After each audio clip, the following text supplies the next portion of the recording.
Hi all, I have another amazing game to show you from the World Championship Candidates Tournament. Sergey Karjakin against Fabiano Caruana. So this is in round 12. E4 from Sergey. E5, knight f3, knight f6, a favourite, it seems, of Caruana, the Petrov's defence. Knight takes e5, d6, knight f3. Here is a trendy line in recent years has gained great popularity. Knight c3. It can lead to really dynamic, exciting positions. Knight takes c3, capturing away from the centre. So this is a newish trendy line which has been really popular in recent years. Bishop e7, queen d2, bishop e6. As though actually it's trying to discourage white from castling queenside, but white does do castling queenside. Black didn't take the pawn. It ends up being in white's favour if this pawn is taken. Queen d7 was played, but for those that want to see a key variation, white can try and just swallow up the bishop. Black does have some resources, but it's probably not enough. This is with best play, best kind of play from black. It's probably not enough. It gets a bit scary, but white ends up being technically better, and white would really know his stuff there. So castle queenside, not really expecting this pawn to be taken. Queen d7, so black is also preparing the possibility of castling queenside. a3 now, because now these variations are not so effective with the rook not protected by the queen as well. But a3 does safeguard that pawn generally. We have h6, and you might think, well, why not castle queenside immediately? Possibly knight d4 is actually a pretty decent move here with the big threat of bishop b5, and also, you know, if knight takes, then we can hit both pawns. This is a funny one, double attack on both sides of the board.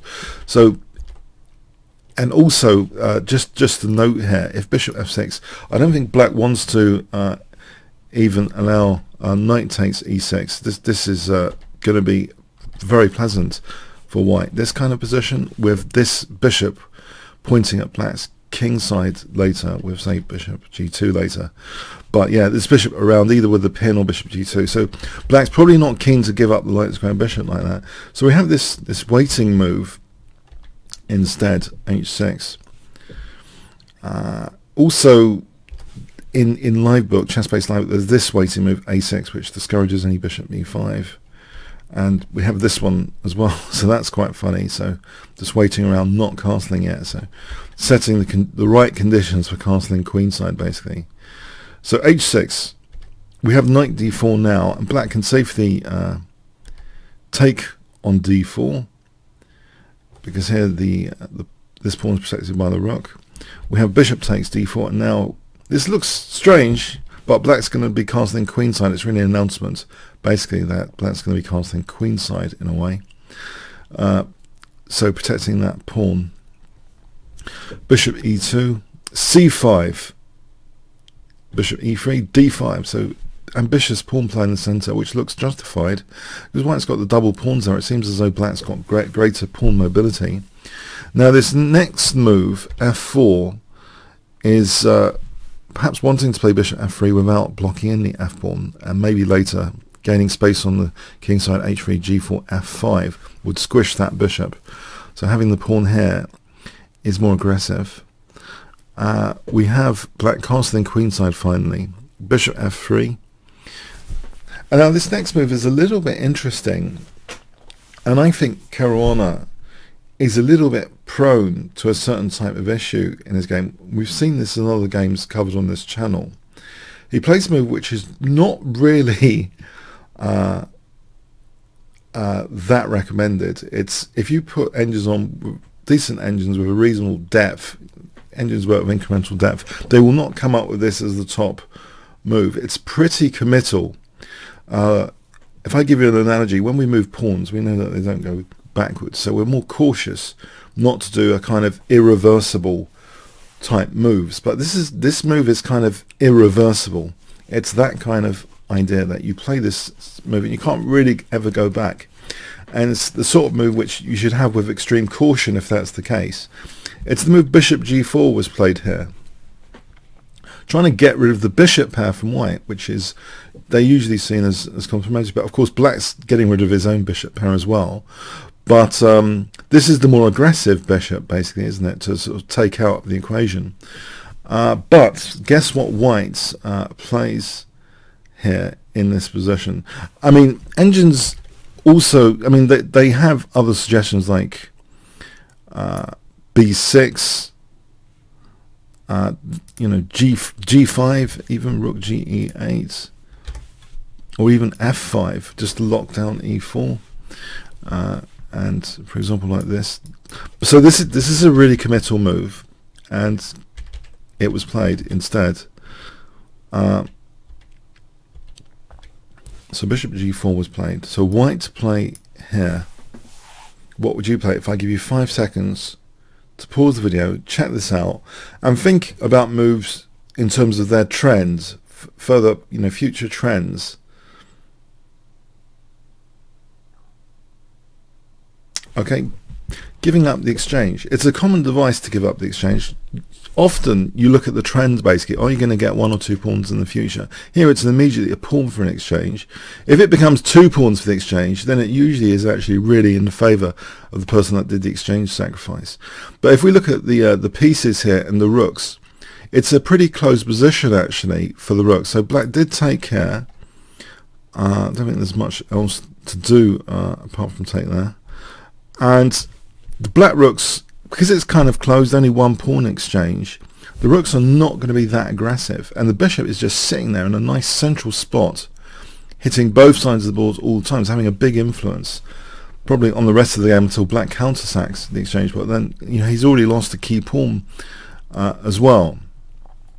So it looks to be just intuitively a very, very interesting exchange sacrifice already. But yeah, the trends are really also, they would seem in this position, because it's so central, it would seem just intuitively as though this is a good bet, basically. Sometimes you just need to make a good bet, and this is a good bet. It's cemented here with c4, which fixes also this dark square bishop, at least on this diagonal. And there's pressure on c5 as well, so bishop doesn't always want to move to this diagonal. There's pressure down white's queen side.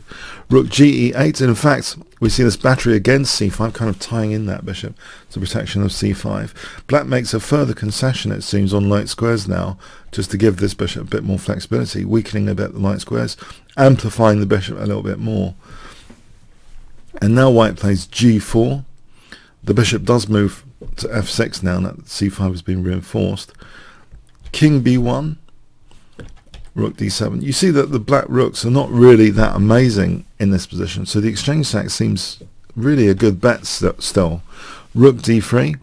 Now this next move does seem a little bit as though it worsens the position again in a sort of irreversible manner.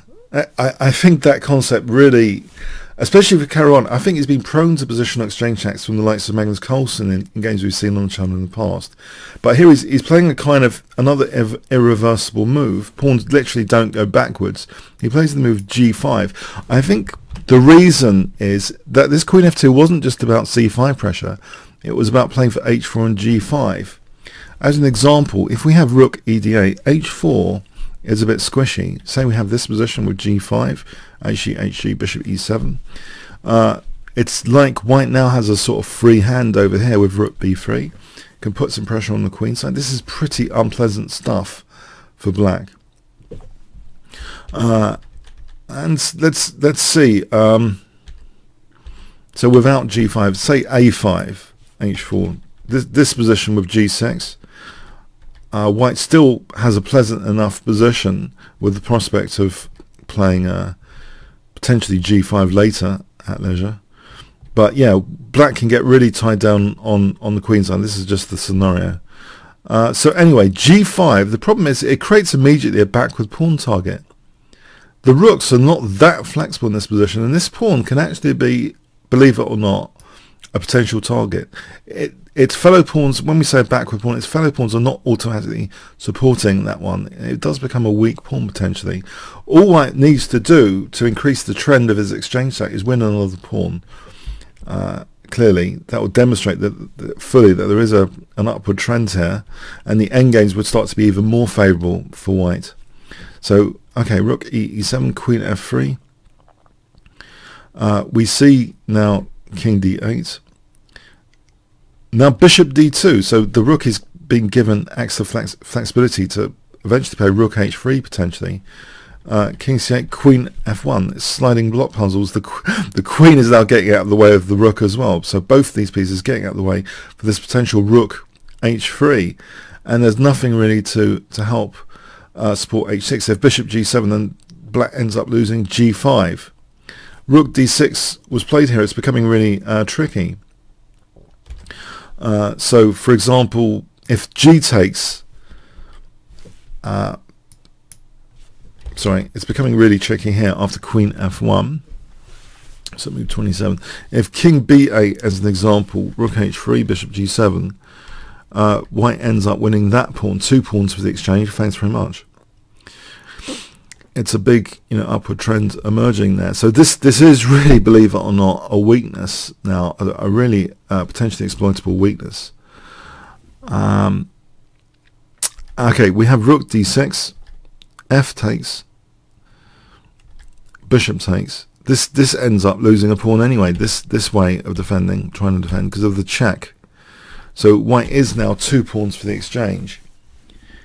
So it is even more promising for potential endgames now. Queen e5, queen h6, and there are some possibilities of sometimes the queen ending up on a8 in the variations here behind the scenes. So black actually played king d8. Maybe interesting to consider is f6, because g5 is going to be fixing down this pawn as well.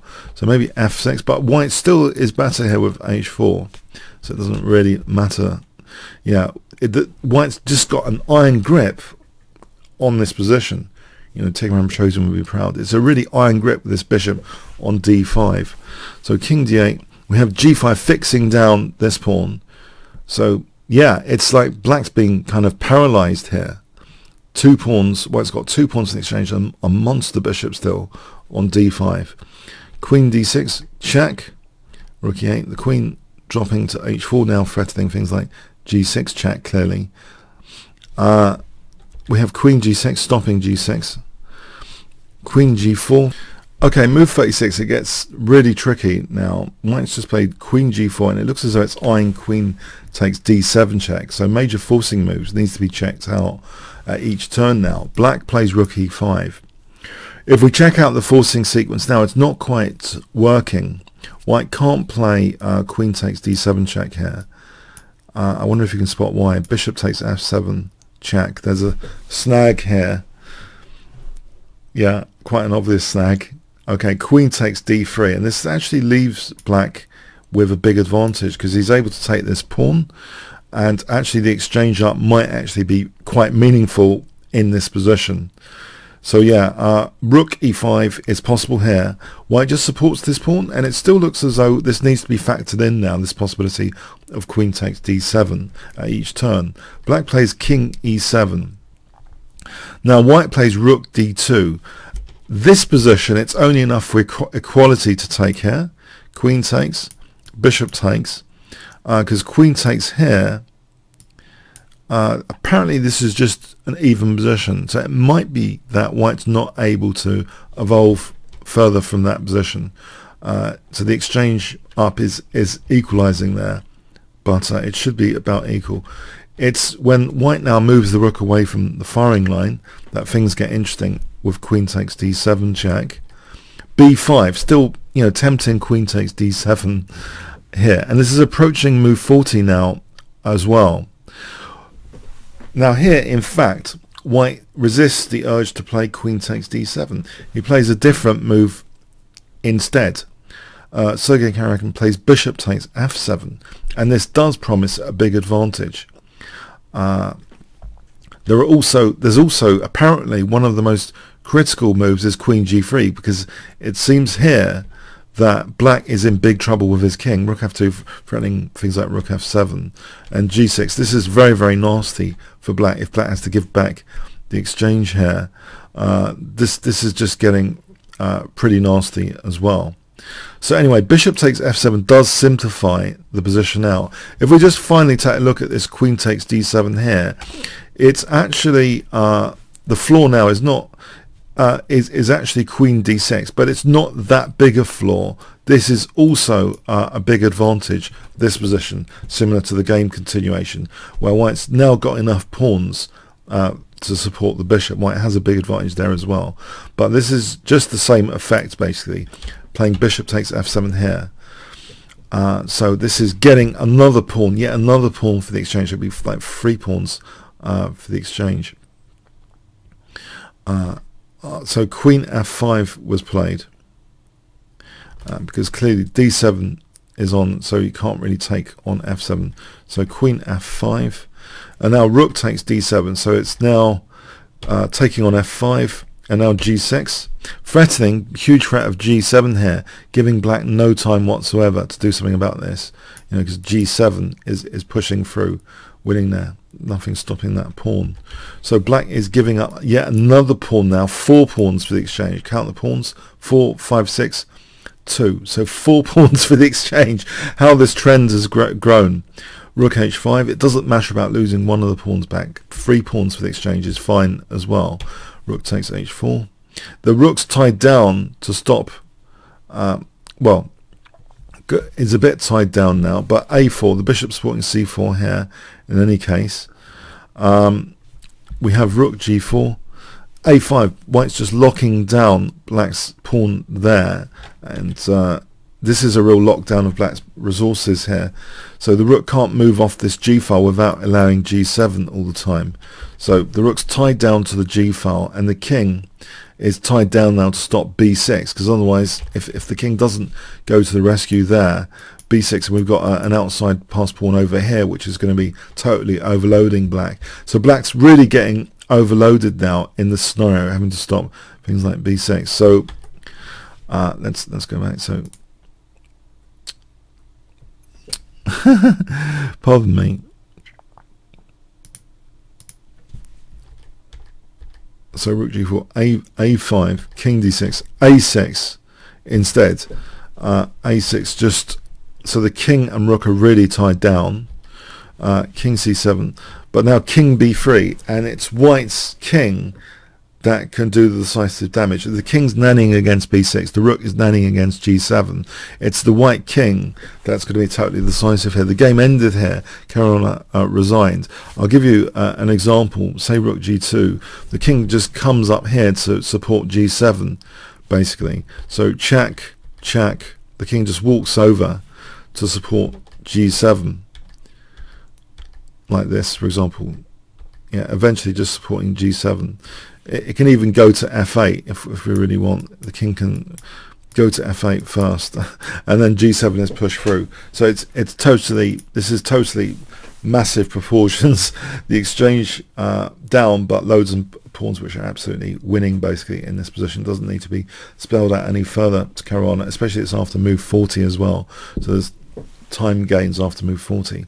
So yeah, it's, to me it seems as though Caruana's prone to these positional exchange sacks, which is interesting. Maybe definitely if he's going to like improve his game, it seems to be that area of real dynamic exchange sacrifice. It seems that there's other examples basically where he's fallen victim to this kind of long-term, more long-term positional exchange sack. So bishop g4 did seem, just at an intuitive level, it seems quite a committal move.